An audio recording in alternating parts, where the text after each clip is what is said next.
Hey guys, I'm now Michelle Amhango. Thank you so much for joining me today. I'm so glad you clicked on this video to join in on the conversation.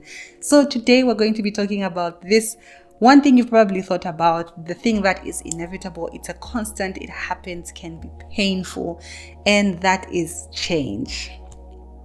I've come to understand that a lot of us humans are more inclined to fear change. We have a lot of anxieties around change. We worry, are we going to be financially stable in 5 years? Are we going to be healthy in 5 years? Are we going to get the job of our dreams in 5 years? Are we going to find someone who truly loves us? We have a lot of anxieties around change. And I think the reason behind that is because a lot of the times when change happens, the initial feeling we have is so negative. And just the fact that you don't know and to an extent have no control of what happens, because sometimes life happens and things don't go as planned. Just because of some of those things, we don't want change. We're so comfortable with where we are. We hope things don't change and all that jazz. I guess you know what I mean. So I, for one, hated change. I hated anything that had to shake me and move me from my comfort zone. I didn't like it when life had to pivot and I had to change. I had to get confused for a moment, figure out my balance, and I did not like that. But you can't run away from change. It will happen. It's a constant. And even as you go through your journey with change, you will lose friends, you will lose love, you will lose pieces of who you are. But even as you are going along on this journey and change is happening, you will find friends, you will find love, and you will get to learn more about yourself and find even more beautiful pieces about yourself. So I think change will still happen. And even as I'm talking about this, recently something happened in my life, like a huge change that needed to happen. And I wish it happened before, but at the same time, if it happened before, I was not going to create space to even embrace the change and actually react the way I have reacted now. I am more mature, if I can say, to handle the change that has happened. I'll probably tell you guys about it later on, but yeah, something big happened in my life. And I think there's probably two reasons that have allowed me to embrace the change better now.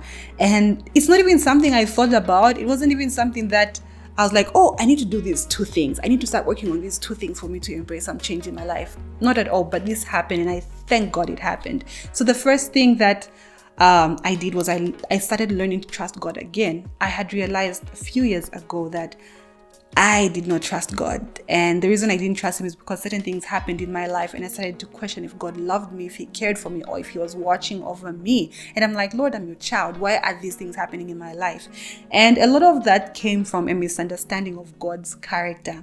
And after learning God's character, oh my goodness, it changed so much for me. I started learning to trust God every single day of my life. And what that looks like is being constantly in the presence of God. And by that, I mean, I talk to God a lot more than I used to. So if something happens in my life, good or bad, the first person I tell, it's not my mom, it's not my dad, it's not my husband, but the first person I talk to is my Heavenly Father. So I'll just say a little prayer to say thank you, or if something has happened that's confusing, I will bring it to him and tell him exactly how I feel. And it's been more relieving that I can put my trust in God, in a Father that is bigger and greater, so that has been so relieving. So just trusting God has helped me. And the second thing that I have learned to do is to live one day at a time. Guys, I used to be that chick that would worry about every single thing and just wanting to control everything around me until I realized it was so exhausting. It was just crippling, paralyzing. It was not what I needed, or it was not the space I needed to be in. And what has really helped me figure that out is therapy. And guys, I think there's a special place in heaven for therapists. They have a special corner, like it's just an amazing place for them. You know what I mean? But I really thank God for therapists and just being able to receive that help. And what I have learned from that is that you can't control everything. You can't. Every day you wake up is a blessing. It doesn't help you to worry if you're going to be healthy 10 years from now. But what would help you right now and probably prepare for years, because I mean, for example, everybody desires to have a long life, right? You want to have a long life and you want to be happy, you want to be healthy, so you can take steps to be that healthy person 10 years from now. Eat healthy, exercise, all that stuff. But it would not help me if I was just wallowing and wondering and just being crippled with anxiety. Oh my God, am I going to be healthy? In 10 years, am I going to be this? Am I going to be that? But I can take it one day at a time, and every single day making decisions that would help me get to that place. So that has really, really helped me. Because previously I would worry so much, I would be so crippled and would not be able to even do or take the little steps that I need to take.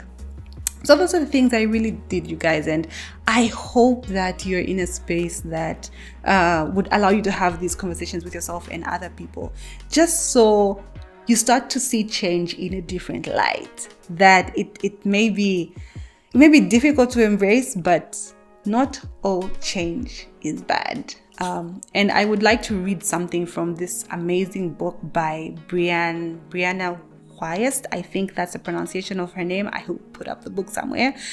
But I found this quote at a very timely time in my life.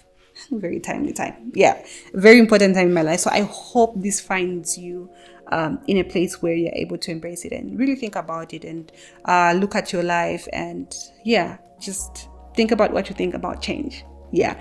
So this is the quote by Brianna Wiest, and the title of the book is "The Mountain Is You."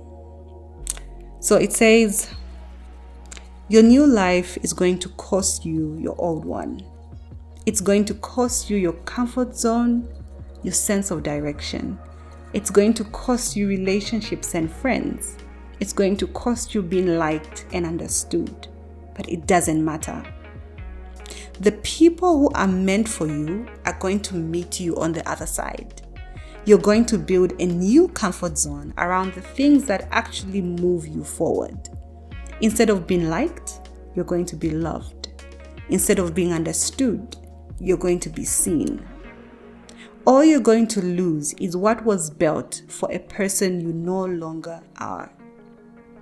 Remaining attached to your old life is the first and final act of self-sabotage. And releasing it is what we must prepare for to truly be willing to see real change. So change will happen. Whether we like it or not, change will happen. And it matters how we embrace that change and what we do when change happens. So I really hope you're having a great week or a great day. And I hope you are hopeful. I just wish you the best, and I hope you remember to be kind to yourself as you go through this week. So I will see you in the next video. Do not forget to like, subscribe, and tell a friend to tell a friend. Bye.